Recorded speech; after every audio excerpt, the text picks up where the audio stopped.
Os presento a los habitantes de Ciudad Elemento. Los de aire suelen tener la cabeza en las nubes. ¡Oh, mi chaqueta nueva! Los de tierra siempre están sembrados. Esto no es lo que parece. Solo nos estamos cosechando. Los de agua siempre se meten en todo.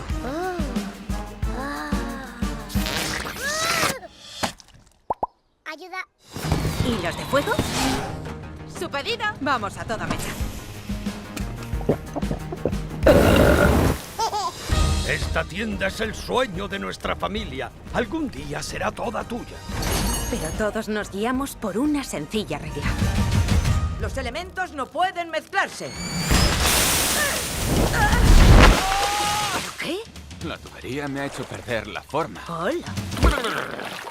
Mucho mejor. Water and fire are apparently incompatible, but the movie's message shows us that this is not true at all. So, why did you decide to explore that concept, which links also with our contemporary society? I feel like it came from a personal place for me. I married someone that was from a different culture, and it created a lot of divisions in my family. My grandmother's dying words were "Marry fire," and she passed away, and my parents pushed a lot, and it caused a lot of culture clash.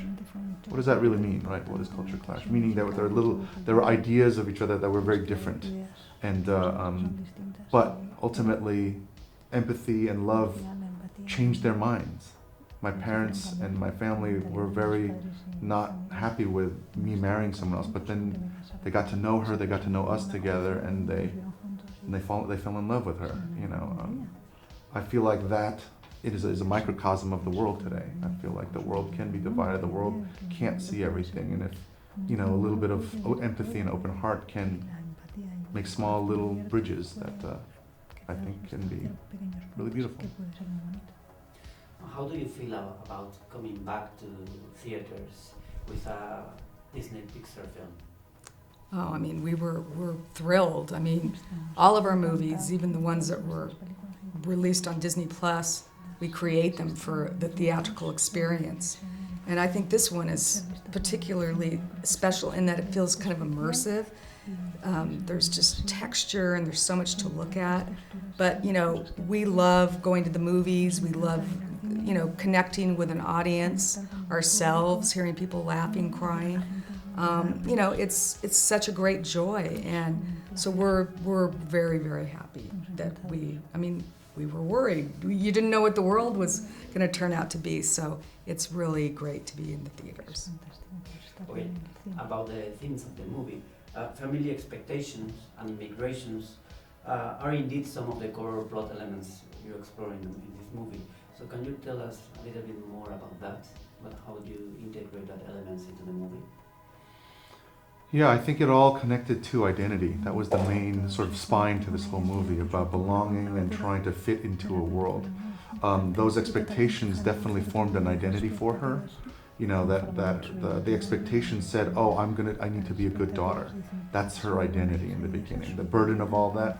But what was interesting is that as we connected to the other story artists about this very personal thing for me, I felt like a lot of that began to open up other ideas that continue to, all these other different themes started to continue to understand who is she and where does she belong. And also, Ember's family's music sounds like Indian. So why did you decide to put that kind of sounds into? It wasn't meant to be Indian, meaning there are Indian instruments that are being used, but there's Irish violins, and so each of the fire culture, we were trying to make it unique to its own thing. We weren't trying to appropriate another culture.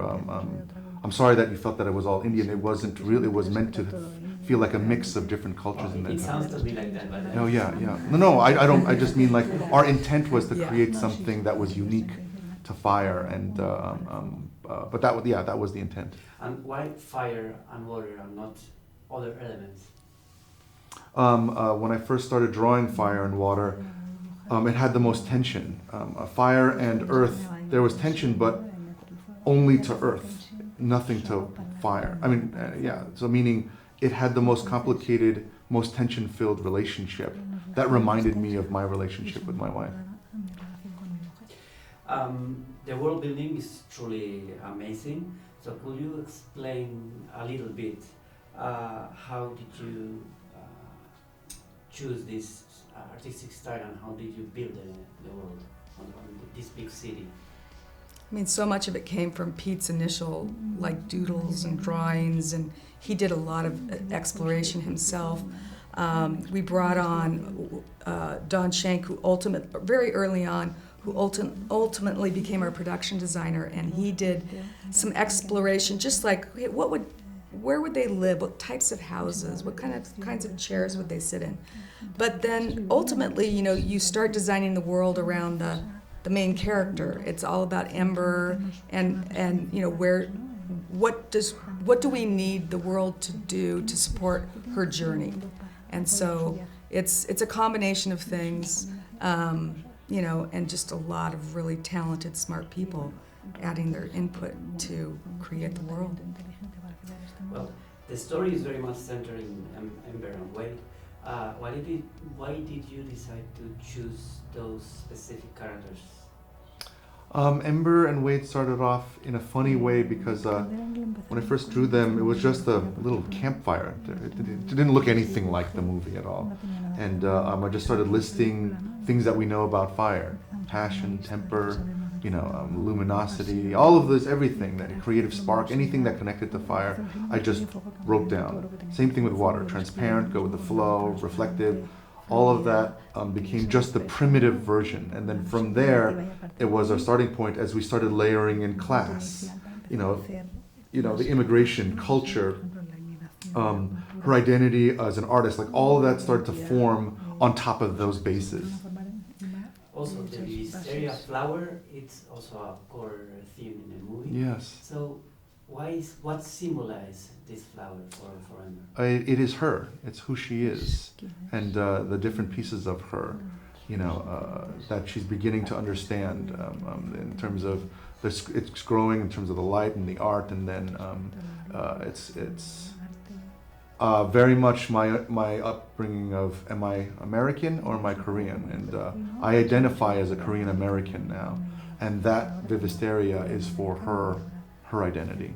That's one of my favorite scenes in the movie. I think it's beautiful when she sees that. I love that scene too. Yeah, yeah.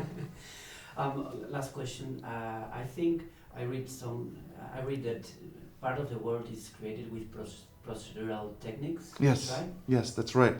There was procedural techniques in building up the city, but I don't know if you're talking about machine learning. But yeah, we used in our first film, Good Dinosaur, where they were able to just use an algorithm that starts to make up different buildings just on its own.